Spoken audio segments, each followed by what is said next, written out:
आज आपण नेकनूर येथील कळसंबर आणि इकडे नन्नवरे वस्ती दोन्हीच्या शिवारामध्ये या शेतामध्ये आलतो. तर ह्या शेतमालकाचं नाव आहे बबलू भैया आणि बऱ्याच दिवसापासून कॉन्टॅक्ट होतं. तर आज आपण या ठिकाणी आल्यानंतर हा पॉईंट निघलेला आहे. साधारणतः 1-2 लेअरमध्ये पाणी लागेल, 2 इंचीच्या आसपास पाणी लागेल असं पॉईंट निघलेला आहे. माऊलीच्या आशीर्वादाने चांगलं पाणी लागेल अशी माऊली चरणी प्रार्थना करतो. हे दत्ता देशमाने लातूर हे पण आवर्जून आज आपल्या भेटीला आलेले होते. तर आल्यानंतर आपण हा पॉईंट दोघांनी मिळून दिलेला आहे. तर अतिशय ड्राय बाग असून सुद्धा पॉईंट निघलेला आहे. बघू आता 1-2-3 दिवसामध्ये हा पॉईंट होणार आहे. कसा आहे पॉईंट? तर सांगायचा हेतू म्हणजे ते लिंबाचं झाड आहे, तिथं आल्या त्या ठिकाणी पॉईंट सापडला. पुन्हा ह्याच्या साईडला वरी आहे, तर एक लाईन अशीच दाखवली, इथं 3 लेअर्समध्ये पॉईंट निघाला. सरासरी 45 फुटापासून पाणी चालू होते.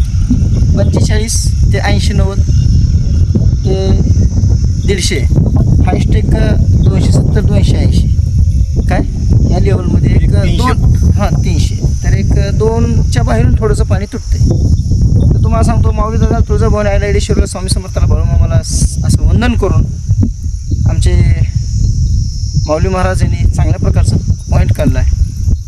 तर ही शेतकरी आहेत, त्यांना चांगल्या प्रकारचं पाणी लागावं हीच विश्वचरणी प्रतिज्ञा करतो आणि माझे 2 शब्द इथंच थांबवतो. रामकृष्ण हरी बोल.